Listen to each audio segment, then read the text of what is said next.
How's it, Sean from Combat Simulations? Welcome to our first part, our first video in the conquest of the Soviet Union. It's the Germans. So before we get started, please subscribe to my channel, it's free. And also leave comments and suggestions. And watch my videos. And like them and share them. Helps me a lot, really. I mean that. Like my videos and share them. And watch them and subscribe. Good. Right, Barbarossa. So what I've decided to do, as a sort of a breakaway from how I've done videos before, I've decided to take my time on this game because I really think it's a great game. So we won't be rushing through everything. I'll be reading all the reports out properly just once. I won't read them twice, but I'll read them out properly, taking out this time on making the decisions and taking our time on moving the pieces around. So that's that's what we're gonna do, and we're gonna try and keep the videos, this playlist, because it's 52 turns. So I'm gonna try and keep it under 40 minutes. We try and do 2 turns a video if it's possible. There's a lot of units to move, so it might not be possible. But we're gonna try and aim for that. So these are just my goals for this playthrough. All right, so let's get started.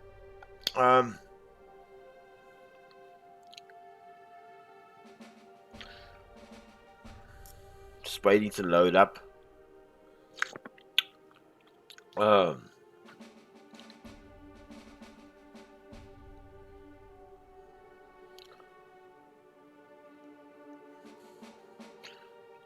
It's only got one scenario in this game, man. Usually, a lot of all these games sort of have hundreds of different scenarios, different points of the battle.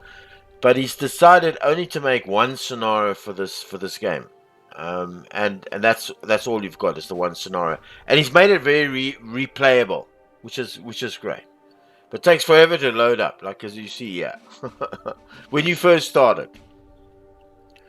Alright, so we're going to play this at slow AI speed, and it's just to give the AI more chance, more opportunity to think through its moves. So it improves the AI's play. And we'll leave it at normal difficulty. I don't like giving bonuses to the AI. I don't like this movement bonus of 20%, combat bonus of 10%. I don't like giving combat and movement bonuses. I don't mind giving the AI a little bit of a movement bonus, but I don't like because then it doesn't. I play this game because of the historical accuracy of it. So even though you're helping the AI and you're making it more competitive, you're ruining the historical accuracy of the game when you give it combat bonuses, because those are bonuses that those troops didn't actually have in real time in that period. So it ruins the movement bonuses, maybe because you got a bit of extra. You can hide that, but not combat bonuses. So we'll keep it at normal. We'll play it slow. Keep the fog of war on. Don't worry about the passwords. No, we won't hide that because we want to see what I want to see what the AI does. We'll keep it as, see, if you tick this on, the game restricts itself to the dispositions on strategies of historical nature. This doesn't guarantee a historical outcome, but does provide the foundation for one. Without this option selected, which is recommended, the game will provide enhanced replayability within the bounds of what is reasonable.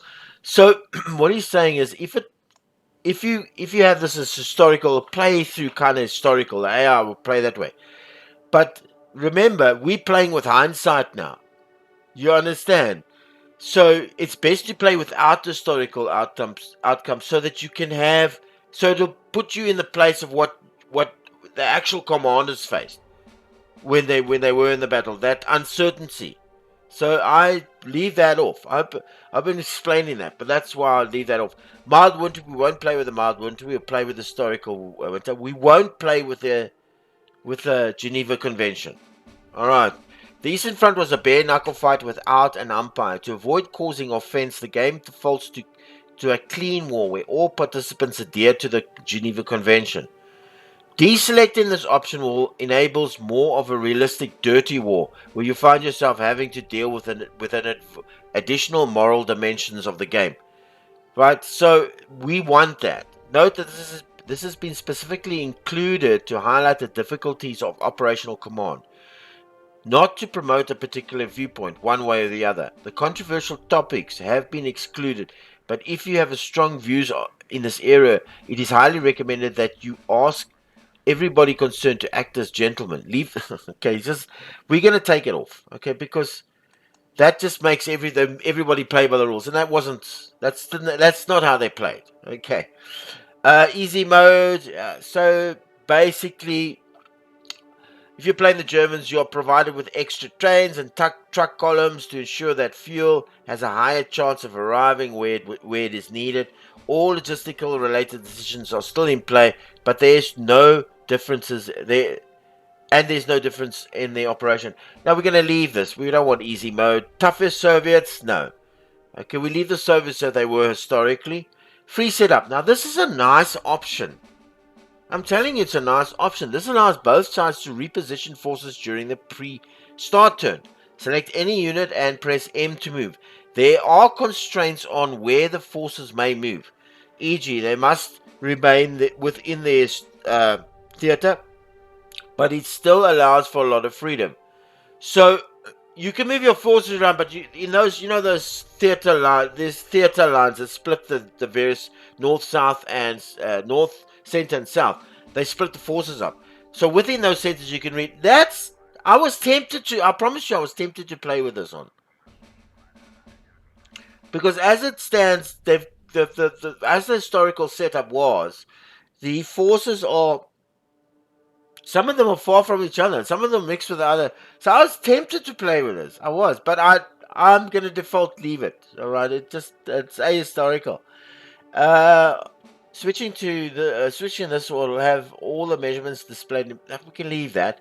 Decisions limited. This option presents the play with military focused decisions only. There's a lot of decisions that are part and parcel of Operation Command, but which aren't directly relevant to the situation on the map. All plot and most Geneva Convention decisions will be disabled.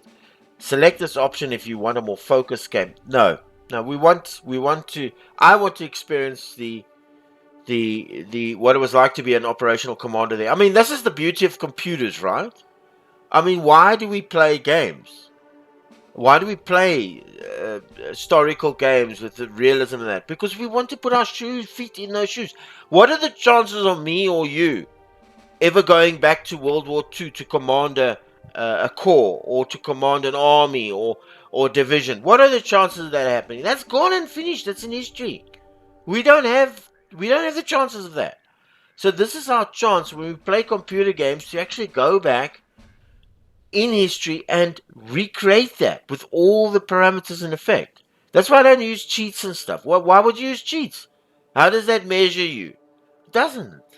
All right, so decisions off. The entire decision tree, decision system is switched off, the exception being the first term decisions, which also shuts down a lot of the other systems. What's left are the weather, uh, plus action cards, mechanical uh, reliability, and simplified logistical and artillery Luftwaffe systems. Overall, the option provide the Germans with much more streamlined game, but captures the essence of the campaign without overwhelm. We're never going to take decisions. Past history, not as well. Switching all of this will ensure that the start of the game you start on even kill with all key characters relationships at zero, as if you just met. You will have neither friends or no foe. But that's also not really realistic. These guys know each other from France, from Poland. They really have preconceived ideas. It's nice to switch that off. It puts on an even footing.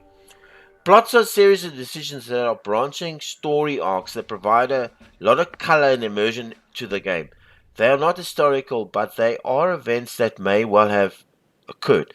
They are fun decisions that are there to complement the serious military focus of the game and provide a more nuanced commander experience. We recognize that they are not everybody's cup of tea taste, so feel free to switch them off. If you select the decisions limited, these are automatically switched off. No, we're going to keep that on.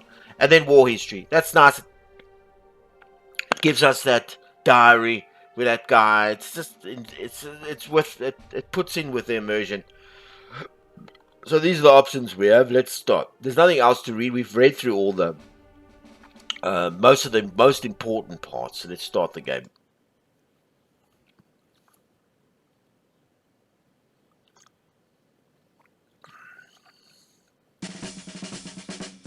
Okay, let's start. Okay, this is a special pre-start turn. The battle is yet to commence. It'd be wise for you to choose a strategy. Check the report tab. Summoned to Berlin, or you could delegate the paperwork, ignore everything, and get on with the war. No, we're going to do everything. We're going to experience that. So it means these decisions over there. So we've see here, the Geneva Convention is ignored for both sides. You've selected dirty war. This provides a more realistic portrayal of historical events. A significant effort has been made to keep the dark side of the war generic and to avoid obviously controversial topics. By choosing this option, a series of decisions have been activated which will require you to make judgments of a moral nature. These are specific to the German side. Stalin is assumed to be ruthless and regardless. Doing the right thing in the midst of an all-out war is not easy, and decisions have been included to highlight the important dimensions of operational command, not to promote a particular political or historic viewpoint. Frederick Barbarossa, Holy Roman Empire, 1155 to 1190. Redbeard is, according to some, still asleep with his knights in a cave located in the can't pronounce it, mountain of Bavaria. Legend has it that once the ravens stop flying around the mountain, he is destined to awaken and restore Germany to its greatness. Is that why they picked it? All right, pre-start turn. There's nothing you can do in the pre-start turn. You can't move the side. You can just look around. So all we've got is these decisions to make. Let's make them all. And then you have what-if decisions. We're going to go through all of them. Okay. This is the same one as you read in a full page when I open it up. Yeah, it's this one. I'm just checking. You see here that this first here, this first is the one that's written here. So we can read the big page instead of reading it small. Okay, so let's do the summon to Berlin. Okay, Chief of Staff, OKW. Führer has requested your presence in Berlin in order to agree upon a strategy for Operation Barbarossa. The transport will be provided, and you are expected to be present and correct at the Reichschancellery at 10:00 hours on Monday morning. Delegating staff officers to be present in lieu of yourself is not acceptable. The Führer is busy, and a prompt arrival will be wise. Okay, good. Just reading that from your yodel. Okay, these are the decisions. Let's find out what the... See, these are the guys that actually are there to provide background and help you in your decisions. So let's have a look at these. I know kind of like what decision I want to take, but I just want to go through it again. Maybe I'll change my mind. The Führer, Reich Chancellor of Germany, Third Reich. The conquest of Russian land is to be energetically pursued, and in line will be a line will be reached from which the Soviet Air Force can no longer attack the Vaterland. The final objective of the operation is to erect a barrier against Asiatic Russia on the line Volga to Archangel. So he wanted that whole this Volga to Archangel. This. I don't know if you can get it here. Let's just see if I can find it here. Where's the mini map? The S map. Uh, Towns, Volga. See if he's got the Volga here. Does he have it here? Vienna, Vilnius, Vienna. Oh, it's probably it's a river, isn't it? And the Archangel. I'm not sure where that is, but I'm presuming, and I think it's the line from Stalingrad. Where was Stalingrad now? There is Stalingrad is somewhere here. See, this is the... I know I'm wasting time, but I just want to... I wonder if he goes all the way back to Stalingrad. I think Stalingrad is up here somewhere. Somewhere up here. This is Stalingrad. It's on this side. Because there's Baku and all that. This is the, but we don't need it in the map. You see, yes, here's that Stalingrad. There we go. There we go. So it is, yeah. So I'm assuming it's this line. He wanted to go all the way up to there. What a he's mad idiot. Okay, let's get back to the. Sorry, I just took it off there. Okay, so Moscow. Sorry, support Hitler. You agreed to unconditionally support the Führer's strategy and ambitions in the East. This option is considered to be the easiest. The Führer will be pleased and your mutual relationship will improve. The Führer will provide you with the resources needed. You will gain substantial political points. The Führer will take personal interest in your progress and the war. Expect a measure of interference though. You win the game by capturing whatever objective is currently the Führer's top priority and holding it until the end of January 1942.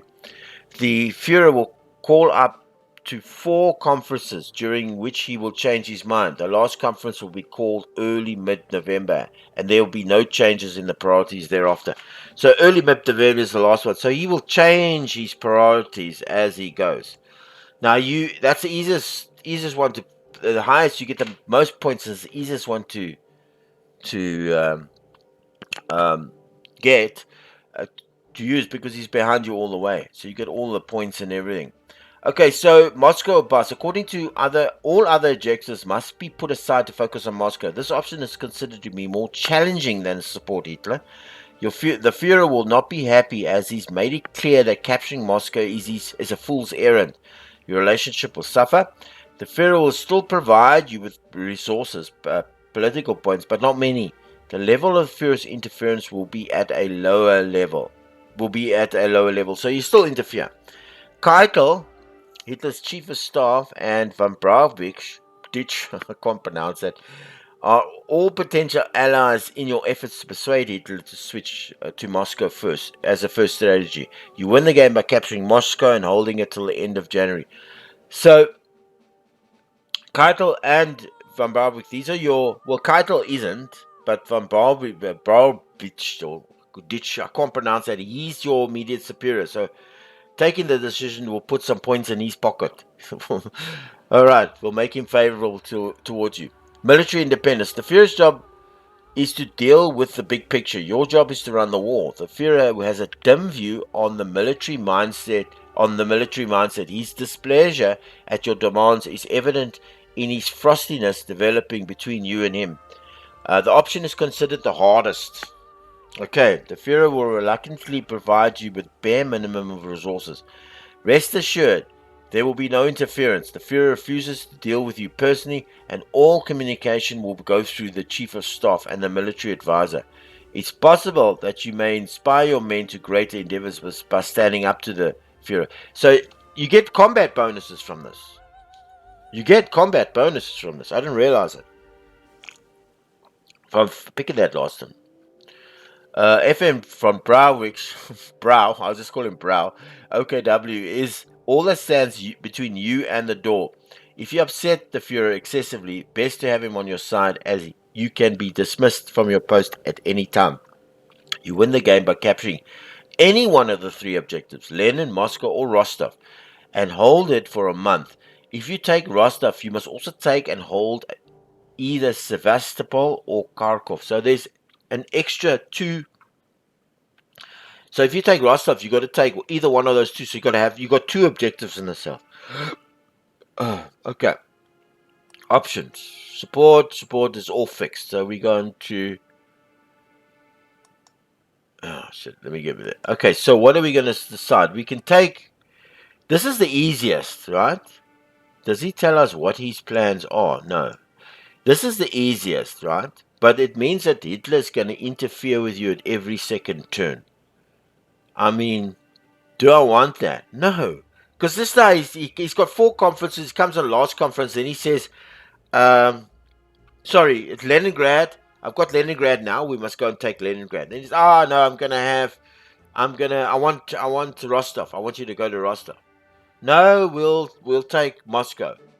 It's going to interfere with your plans. You understand? Because throughout the war, you've got to plan carefully where you're going to take. Right? So I don't think I'm going to take that. Moscow bus. That's a center group, and it's most set up to because you got two panzer groups in center. Group 7. It's the biggest and the strongest army, and you got the two panzer groups. So Moscow seems, and that's all the military guys like Moscow.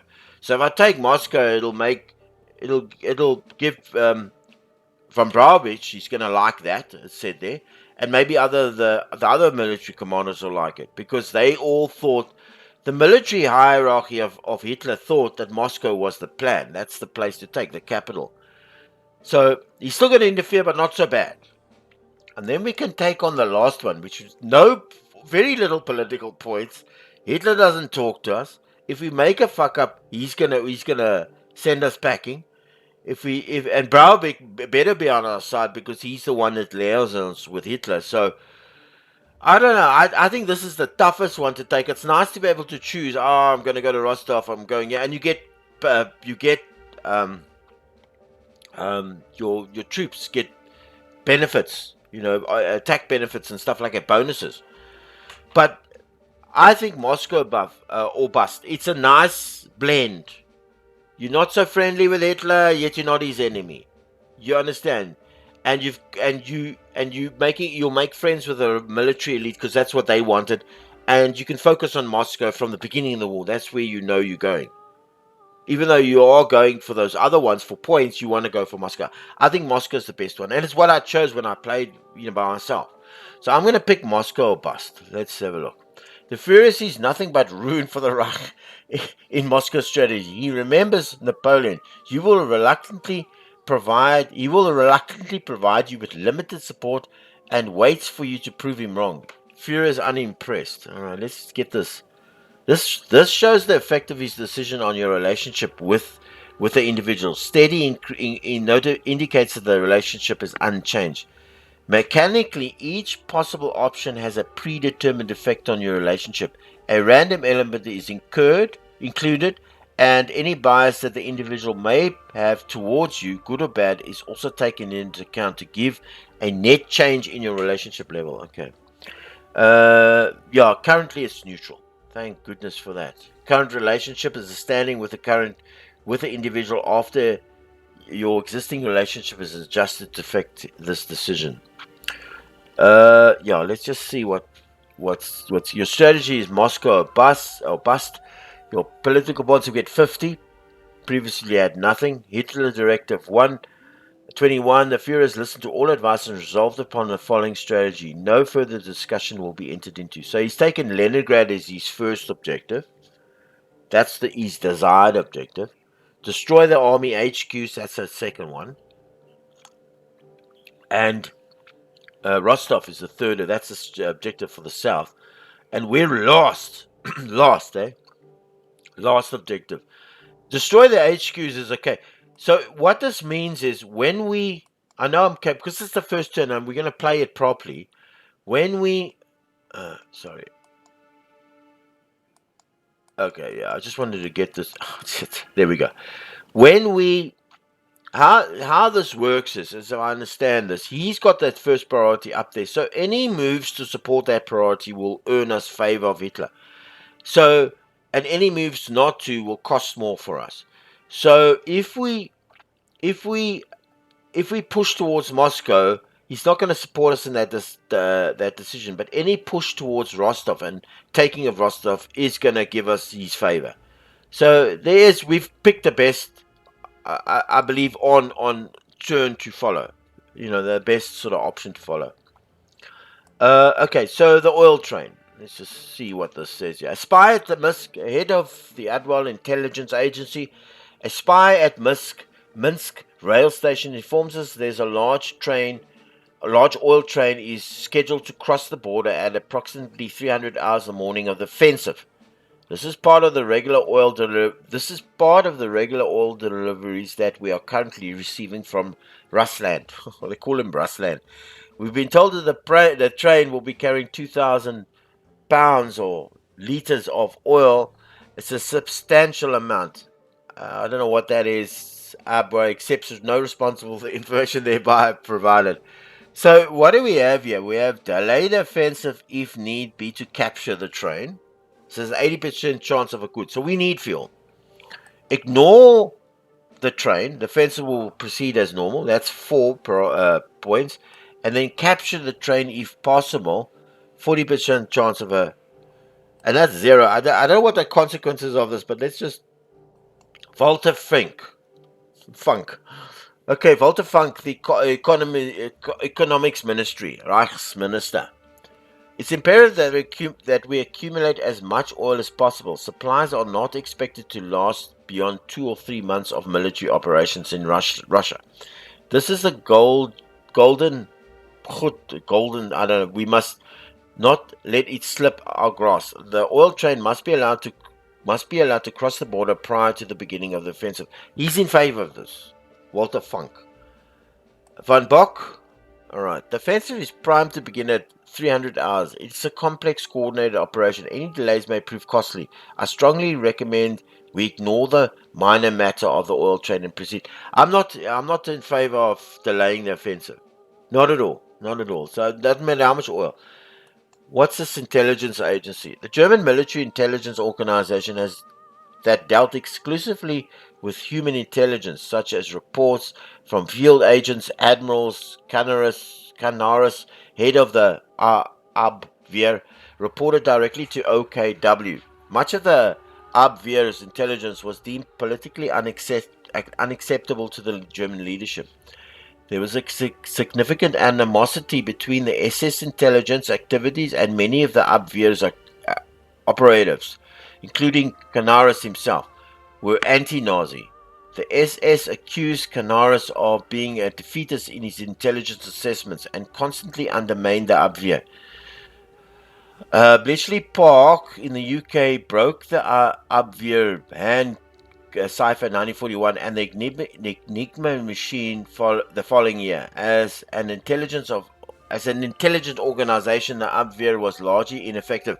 So the Enigma machine, that's the submarines that the submarines carried, the war in the Atlantic. So what he's saying is this: they weren't very liked by the SS and they weren't very effective. That's basically, this is his information about this Abwehr, this intelligence unit of the German, I think of the German army. Okay. Oil and mechanization. At the start of the war, Germany was a highly industrialized nation, but with low levels of mechanization and dependent on external sources for its oil supply. With a rapidly expanding Wehrmacht and Luftwaffe, oil was a problem that was never solved. There were 3 main sources of oil. Overseas mainly consisted of Politsy, that's the oil fields in Romania, as the British soon blockaded seaborne oil imports.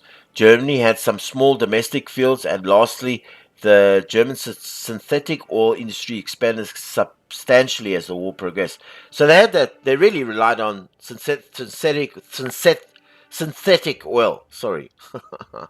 The Romanian oil. Romania's got oil, but it's not enough.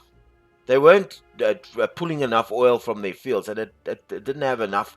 I don't even know. I think still today Romania has oil, if I'm not mistaken. I'm not 100%. I must check it out.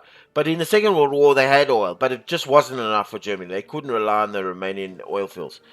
But they had a little bit of oil in Germany, but their synthetic plants were the biggest suppliers of oil. You can actually, that. I didn't actually know that a few years ago.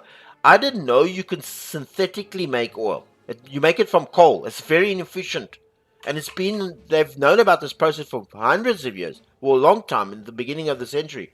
I actually didn't know that. I thought you had to get oil from the oil fields. There was no, so you can actually make oil out of coal. It's a very inefficient process. They gotta boil or heat the coal up, and they get the gases. Very inefficient, and it's much, and you only get a little bit of oil from it. But considering the fact that the planet is covered with coal. I mean, coal is one of our most easiest resources to get.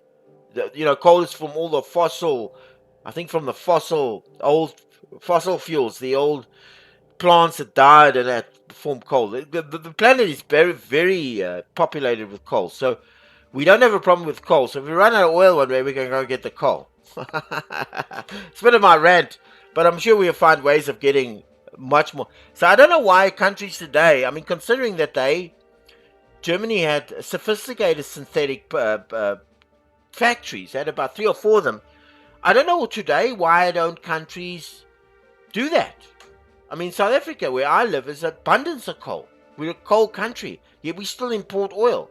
So obviously they haven't fixed the process of conversion is very ineffective. It was very inefficient then, and they haven't improved on it. Obviously today they still haven't improved on it, because why would we be buying oil if we can get it from coal? Oh, you hear what I'm saying? All right, this is my rant, my bits and pieces. The capture of France and the Low Countries increased Germany's stockpile of oil, but at the commencement of Barbarossa,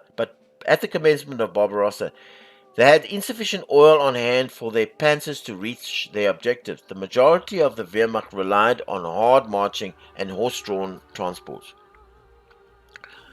Yeah, and I understand all this. The base cost is 4. That's delay the offensive. We're not going to do that, if need be, to capture the train. So it doesn't tell us here what the action tells us 4 points. Ignore the train. Yeah, now this. Well, Van Bock is. We don't want to upset Van Bock because he's one of our. He's a Panzer Army Group North. I think. Is it Van Bock? No, that's Van Liep. Army Group Center is Van Bock. Yeah, we need him. We need him because he's got Panzer Groupers and that. We need to focus there, so we don't want to upset him. Yeah, on both occasions, and capture the train if possible. Base cost, and it's got a low priority of it. So, oh shit, we're supposed to make a decision. I'm gonna ignore the. I mean, it might come back to bite me, but I'm gonna ignore it. I don't like. I'm definitely not gonna delay. There's a 40% chance of a good outcome, but that's very low odds. And does that mean we still delay the offensive date? So we're going to ignore this. All right, I'm going to ignore this. We will have that planned as normal. Why risk delaying the greatest offensive in history? Yeah, that's what if the Russians were alerted. Van Bock, the relationship is +4, so he gives us a neutral. I'm just going to see if there's anything there. All right, brilliant. Let's pick the route. Select the route for Army Group North. Okay. The Einsgruppen construction, this is from the Wehrmacht transport chief, right? The Einsgruppen construction battalions are standing by to convert the Russian rail to the standard gauge, suitable for German locomotives and rolling stock. Advanced planning is crucial as there's a requirement for intensive timetable adjustments to allow the track conversion to take place. We need to know which initial route that you wish the construction battalions to work on. Here, I can't pronounce that. There will be opportunities to change routes later, but it is essential that we are able to prepare in adequate time for the phase 1 of the invasion. Okay, yeah, they're explaining to you, yeah, what they're doing. Okay, let's just hear from Kato.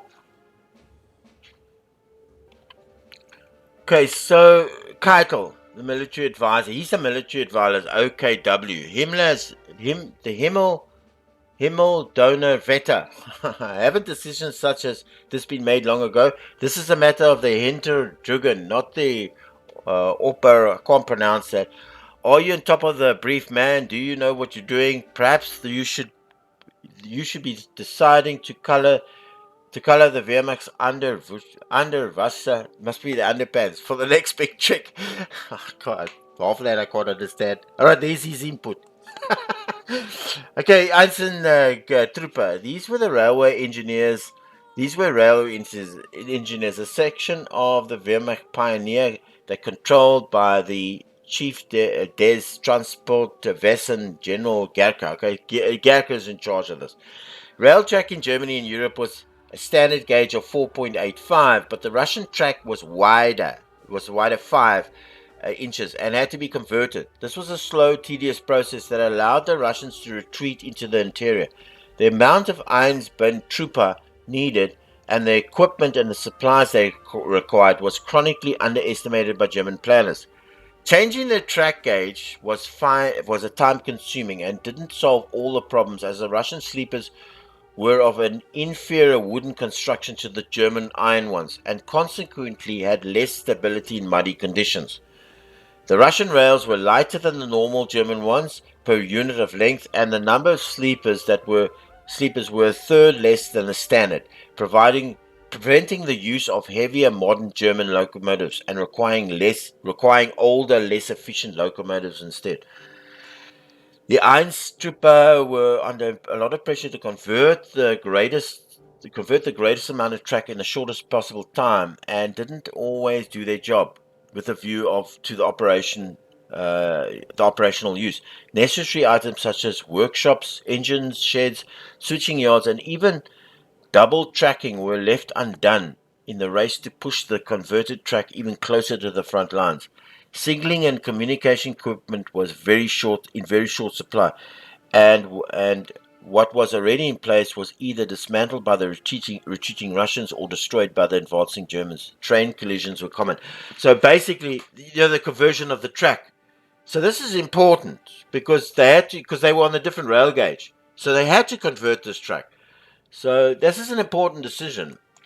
So he's given us two routes to begin with. He's given us this. The one route goes through Cannes, and the other route goes through Riga. So it follows this Riga Tallinn, and this one goes through the Cannes and follows that one. I think a rail route that's going through here is okay because we'll clear this out. This part with our forces will clear this part. But and it's closer to the shore because there's also transport supplies coming from boats. But the problem is it's further away. It's further away. So this further away from here where it needs to be. You understand it? And then the supplies have to travel. I mean, further. That's what I'm thinking. So this is more of a middle route. I think this is a better route. I just like it. It's more. It's got both sides, but we'll have a look. Okay. Option. Convert the Canis, Riga, and Narva. So that's Canis. That's the one we want. Okay, where's the... Oh, that's a Canis Luga line. So the Durnenberg. So that's this one that goes there. And there's from the Canis goes Riga. But it seems longer because you're going to go all the way down there and up there. This seems more streamlined in front. So the Durnenberg, I'm pushing towards that one. Okay, yeah, strategy adjustment -2. That's the Riga line. Actual cost of 2. Base cost for the Canis Luga line, 0, -2 strategy adjustment. Hitler's top priority. Both are Hitler's top priority. We're gonna it closes at least. Yeah, we're not gonna do nothing. So that's it. Yeah, we're not gonna do nothing. We're going to we're gonna select this Canis. It's this one here, right? This Durenberg line. We're gonna select that middle one. We're not gonna convert the Riga, so we're gonna decide on that. Okay, brilliant. The Canis Durenberg Lugaran preparations are underway. Heard General to line the Dunaberg. The line to Dunaberg will be converted as soon as practical. Some cooperation from the AG Center may be necessary. General Gurkha is pleased, right? We're still neutral. And construction to BN's AGN route is now priority. Okay, good. That one's done. Yeah, so we've read this.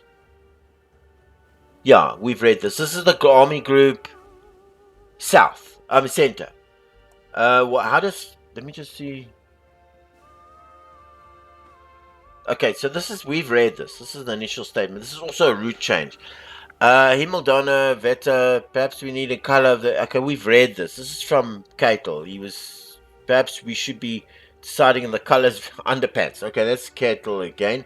This we've read. We know what that is. There's the routes. Either going through Minsk or Slamensk. Yeah, let's just see what the routes are.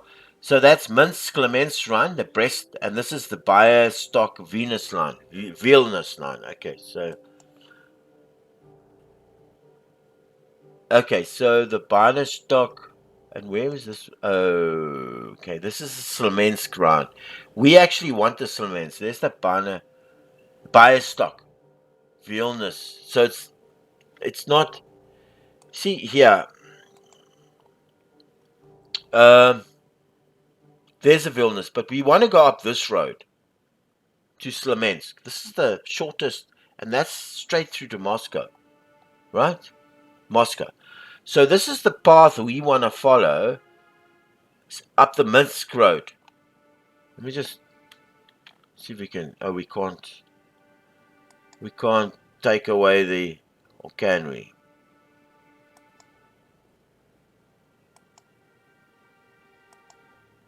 Okay, we'll see that when we get there. You can't see it now. But we don't want to go through Vilnius. This is this Vilnius route. So it's not the route we actually want. We don't want the Vilnius route. So this is the Vilnius line. We want the Slemensk line. Okay, so those are the two lines. Just checking on the priority. It's a strategy adjustment of 2. The actual cost is 6. And we're going to pick that, the Slemensk line, this one. All right, so we're going to decide on that. Preparations are underway. Conversion will commence once the Brest. Will commence at Brest once the fortress has been captured. Okay, so we still got to capture the fortress. And we get a nice relationship of +5 with Gurkha boost. He's still neutral. Alright, so... Okay, so let's have a look what this is. Quartermaster General OKH. I've tallied up all the field workshop facilities for gross transportatum all across 3 theaters. Across all three theaters, and can see where improvements can be made. There's a surplus facilities from the Poland campaign that aren't being used. There's enough to beef up one theater only, and it will involve a measure of smoke and mirrors in order to conceal the acquisition for unaccounted material. But it could be done. Not easily, but doable. Let me know. Okay. Better facilities for Army Group North, better facilities, and don't worry, Yodel is correct. This fidelity stuff is best avoided. I'm just worried. I'm worried at the. My real worry is the relationships problems that it's going to cause. If we, for example, if we go with Army Group North and we give them the better facilities, how's the other army groups going to feel about it? Because I don't want any problems with their relationship. Okay, so General Udall, Steve of Staff. As Fieldwork, I can't pronounce it. I see you are fully occupied with vital matters of operational scope. It is feasible if viewed from in a certain light that mobile field workshops for Last Wachen might be considered as a matter of national importance. Should I raise this proposal with the Führer? Perhaps a round-table meeting in the Reichstag is required to debate the implications of trucks being able to obtain a shiny and mud-free polish on a regular basis. It would be embarrassing if the Wehrmacht was seen in action with dirty trucks. Perhaps you'd like to join the Fieldwacht starts yourself and provide the personal touch to a glossy finish. It can be arranged. Who's this Yodel guy? He's chief of staff as well. I don't know who he is. He's a Nazi and a toady. Those are his traits. He's neutral to us.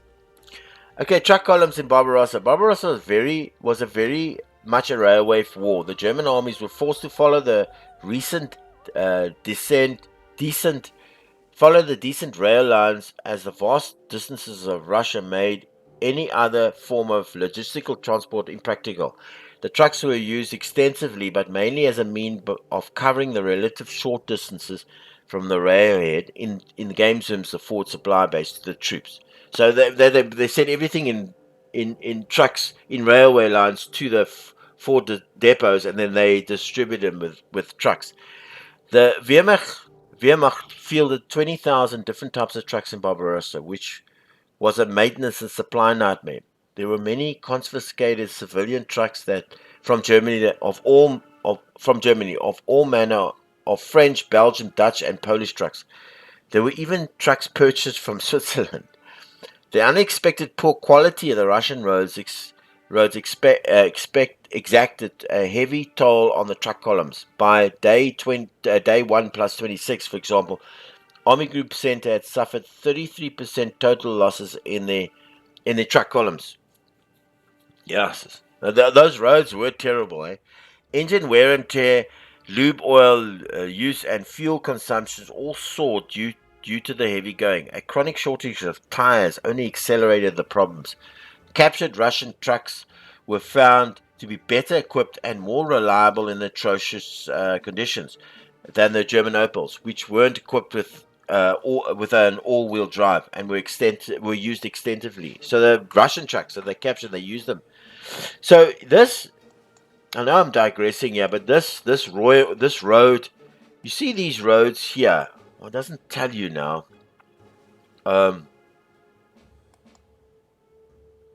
Was it because of the extra info? I don't know. But this part here where you see the white, see this is the railway line, single track. There's double track. The red it belongs to the Soviets, but this white line, see this white, that's what they call a sealed road. Now that's an all-weather road, like we have in our countries, in our towns. We have this tarred road, so it's an all-weather road. But only in the north and partly in the south, in the center, were these roads. Everywhere else in Russia they weren't sealed roads. The roads were just dirt roads. And when the mud season came, those things became a quagmire. Those roads just disintegrated. So all this vast area, you'll see there aren't any sealed roads. And this is true to life. This is how Russia was. Up north were all the sealed roads, and I think there was one road going through some lengths. Where is it now? Road going through Solomensk, which was there it is. There's a sealed road. You can see it. You see the road going like that. That's a sealed road. But all the other roads weren't sealed. Now the rail tracks are where the roads all go. You can expect roads where there are rail tracks, and all of this is dirt. Only the north has got those proper roads. Where were we? Okay, so Jodl. Alfred Jodl was born in Württemberg in 1890 and became artillery officer. He served on the Western Front in 1941 and received several wounds. Appointed by Hitler's Chief of Staff, OKW, he was in many ways a gatekeeper to the Führer. His main claim to fame was signing the unconditional surrender of Germany as a representative of Karl Dönitz in 1945. Jodl was, to his detriment, put his name to several controversial orders, such as the Commander Order of October 1942, which stated all Allied commanders were to be executed immediately if caught behind enemy lines. Wow! I didn't know about that. Similar orders dealt with Soviet prisoners. If they don't want to walk, they should be shot. Political commissars. Jodl was awarded a special decoration when he was injured in the July 1944 plot against Hitler. He complained loudly that the other leading Nazi figures were wrongly given the same award despite having received only light wounds. During the Nuremberg trials, he was convicted as a war criminal and subsequently hanged. He sounds like a bit of a what do they call them, rats? Like he'll tittle on all his fellow O's. Yeah. Jodl. I didn't know he gave these orders. The standing to kill all commandos if they were caught immediately, and Soviet prisoners. Wow. Okay, Wagner. Edward Wagner. A Bavarian Edward Wagner served in World War One and remained in the military between the wars with a posting in the Reichswehr, German Defense Force. Right. He became Quartermaster General of the German Army. With the advent of World War II, he controlled major transportation and was responsible for the supplies to be transported. He was the logistics guy. While he controlled the supply depots, he had no authority over the railways. That was Gurkha, which left him controlling the ends of the logistic pipeline, but not the middle. On the Eastern Front, the number of trains to be dispatched each day was as well as their destinations had to be fixed daily by a process of negotiation between Wagner and Gurkha's organizations, a very inefficient system. Wagner drafted the regulations that allowed German officers to take civilian hostages and execute them in response to evidence of partisan resistance in their region. He captured with Himmler. He cooperated with Himmler in drawing up the agreement between the Wehrmacht and the Einsatzgruppen SS death squads. Yes, he was quite a. He says a logistic guy. How would he? What's he getting involved in all this murder squads? He was involved in the July 44 assassination attempt against Hitler. When the coup failed, he committed suicide, gunshot to the head, fearing that the Gestapo would shortly be arriving to arrest him. But you didn't have to worry about the Gestapo. You worried about the Allies and the Russians, because they would have hung him from a pole. So he was in charge of the trucks, eh? Okay, so here's the breakdown. These are the. So there's a strategy adjustments for better facilities for Army Group centered +2. The strategy adjustment for Army Group North is -2, +2 for the. So this is, I'm thinking, a +2 adjustment to his, and for the South, Hitler's. Yeah, okay. So the strategy adjustments are +2 points extra it costs, because this is his last priority. This is his third priority, so it's a +1 and it's a -2 because that's Hitler's main. So that's what the strategy adjustment is. Okay, so let's just work this out.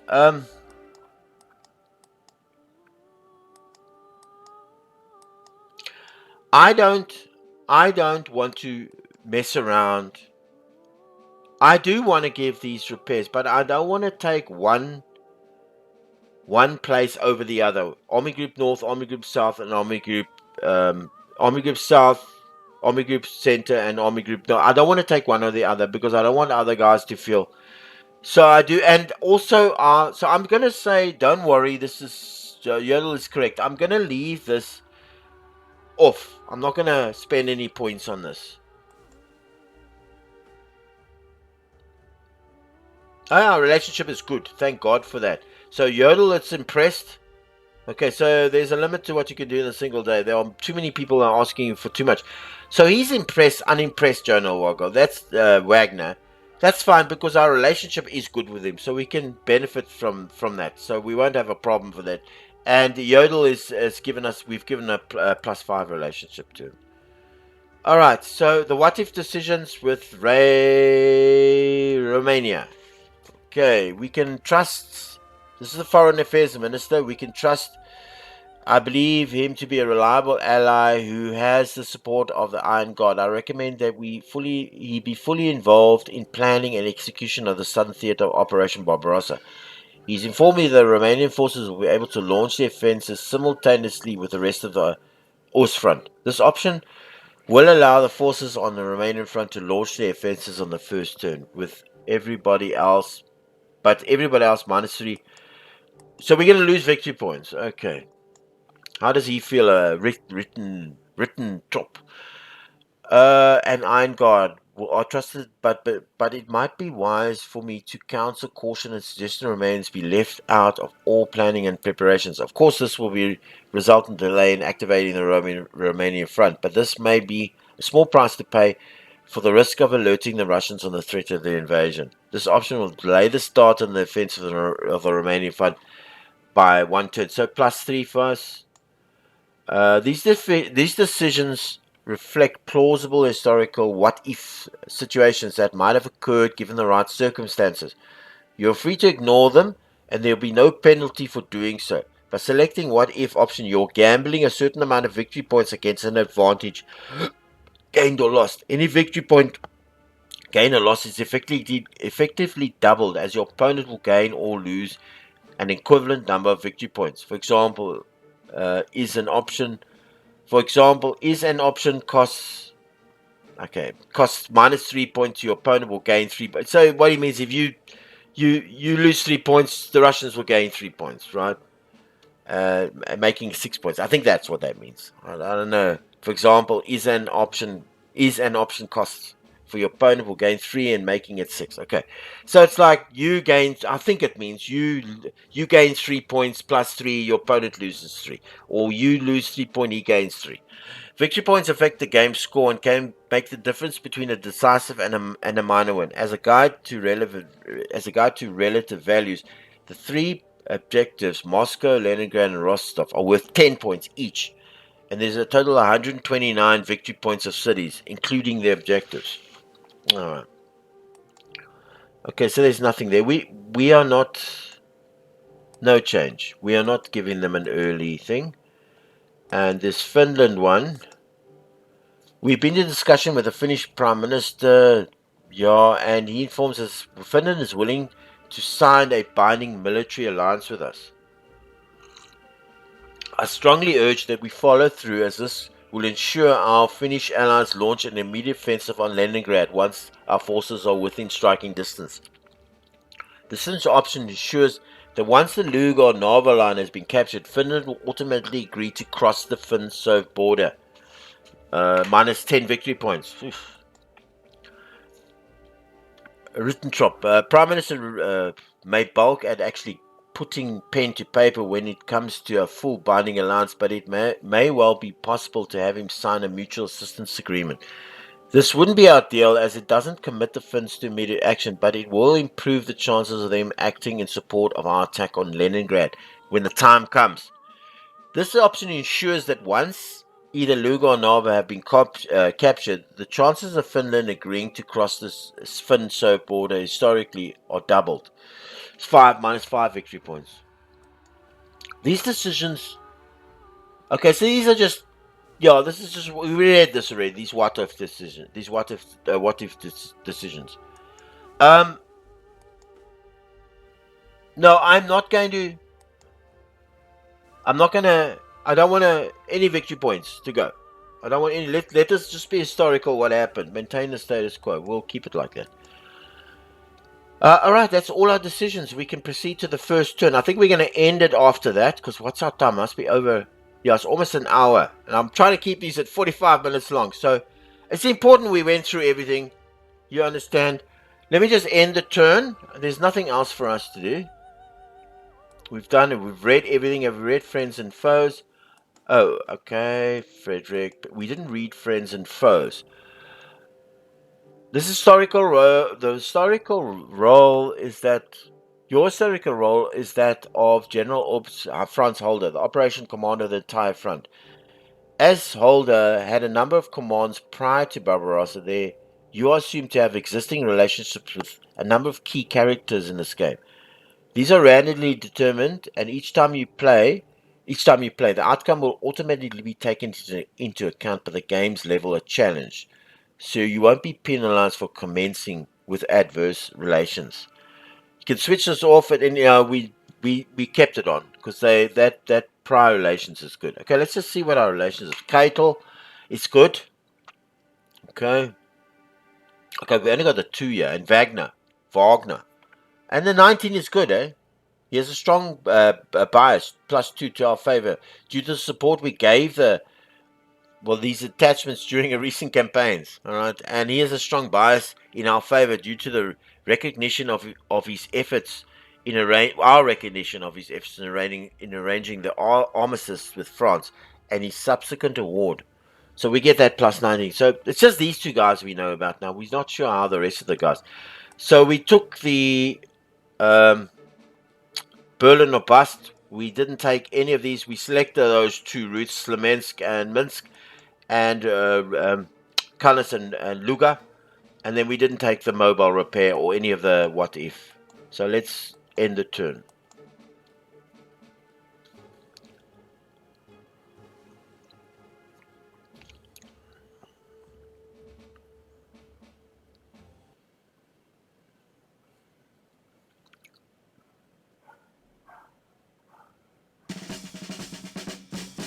Okay. June the 22nd, June 1941. The individual theatre HQs are pursuing their original objectives, are pursuing their, nor is there reason for a change. OKH has no occasion to issue any orders. The time is not ripe yet for a decision on how to employ the 11th Army. This was sort of his diary. Führer, after listening to advice, has issued a directive expects all commanders to adhere to the preferred strategy. No further discussion. So we know about this. Leningrad is his top strategy, top objective, destroying the HQs and Rostov in the south, and we're lost. We picked the lost. What is this? So he calls a conference from time to time. Führer will from time to time. Oh, let me just see if we read this. Call a conference, and after listening to the people's views, possibly including your own, will issue a number directive dealing with these strategic goals. There are four of these, and they don't change. What varies is how the Führer prioritizes it. Every time a conference is called, the Führer's priorities may change. The strategic goal is the top list. This is the Führer's current overriding ambition. Anything you do to promote this goal will work in your favor. Pursuing lower priority goals will provide decreasing benefits in political points and increasing costs in decisions. Okay, at least we're lost on the list there. We lost on the list. We'll call his final conference in mid-early November. Okay, this is aide de camp. We need to decide who has the command focus for all three theaters. We need to assign siege artillery, and we need to assign theater artillery, and the siege artillery is at Warsaw. The Luftwaffe is currently occupied, obtaining air superiority, and there's one division failed to deploy. 4 divisions pending deployment. 6 decisions outstanding requiring our attention. Okay, this is the war diary. Private Hugo Lurch of the 78th Infantry Division, marked with a red H, 4th Army HQ, the Army Group Mitte, Army Group South. Your handling of the 78th Division plays a large part in Soldat Private Hugo's fate. If Hugo dies or is seriously wounded in any given playthrough, the diaries will cease. Hugo will return in subsequent playthroughs. We've wound the clock back, wound back the clock, although perhaps in a different division. Hugo is fictitious as all other characters mentioned. He is one of the vast number of men that you are responsible for. Men that trust you, men who believe you will get them safely home for Christmas to the embrace of their loved ones. Don't let them down. Hugo's mother is depending on you. Well, we'll do our best, eh? Okay, yeah, I think we're gonna end the video. Yeah, what's the time? Yeah, it's already an hour, and I'm meaning to play it, but you see, the thing is, I wanted to do this properly. You understand? So I wanted to like read all the reports, but only read them once, so we get the historical flavor in this game. You know, so you got the historical flavor, and it's not just about pushing points, counters around. Do you understand? Like every other war game, let's try and cover everything and read all the reports properly and understand what they mean instead of just glossing over them, because they're very important. I mean, all the decisions to be made, and we've got to go through all those reports as well. So I'm going to do this properly this time. All right. Okay, so until our next video, this is Sean from Combat Simulations. Please subscribe to my channel. It's free. And also leave comments and suggestions. And watch my videos and like them and share them. Helps me a lot. I promise you, it really does. All right, until our next part 2 of our Decisive Campaigns Barbarossa fight for Mother Russia. Good day on you.